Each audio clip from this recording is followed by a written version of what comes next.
আমরা এই ভিডিওতে যা দেখতে পাচ্ছি তা হলো কতটা সহজে একটা ভগ্নাংশযুক্ত সমীকরণ সমাধান করতে পারি।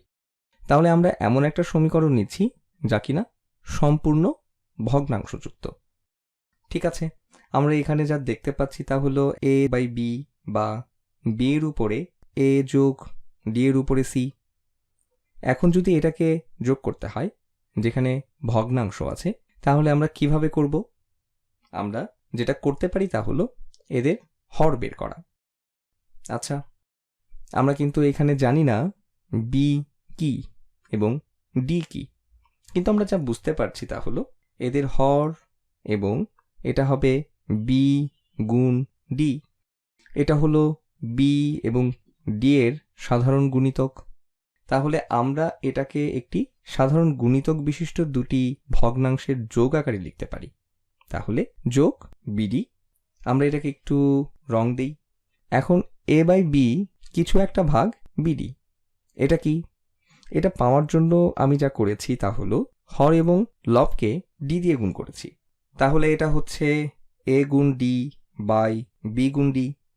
খেয়াল করো, আমরা কিন্তু হর এবং লবকে d দিয়ে ভাগ করতে পারি। তাহলে আমরা আবার আগের a/b পেয়ে যাব। এরপর আমরা পরের ভগ্নাংশ দেখি c/d। d থেকে bd বানাতে হলে হরকে b দিয়ে গুণ করতে হবে এবং ভগ্নাংশের মান যাতে পরিবর্তন না হয় তার জন্য লবকেও b দিয়ে গুণ করতে হবে। তাহলে লবকে b দিয়ে গুণ করে পাওয়া গেল bc বাই bd।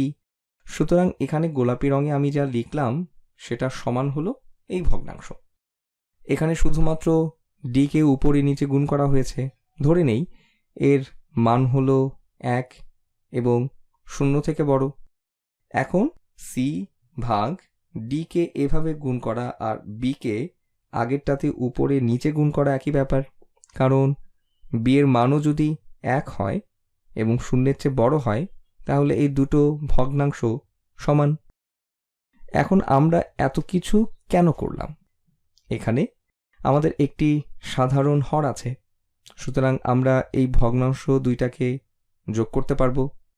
তাহলে কি দাঁড়াচ্ছে? এখানে সাধারণ গুণিতক হলো bd।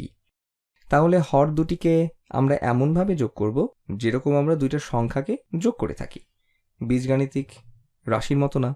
তাহলে এটা হচ্ছে ad যোগ bc বাই bd।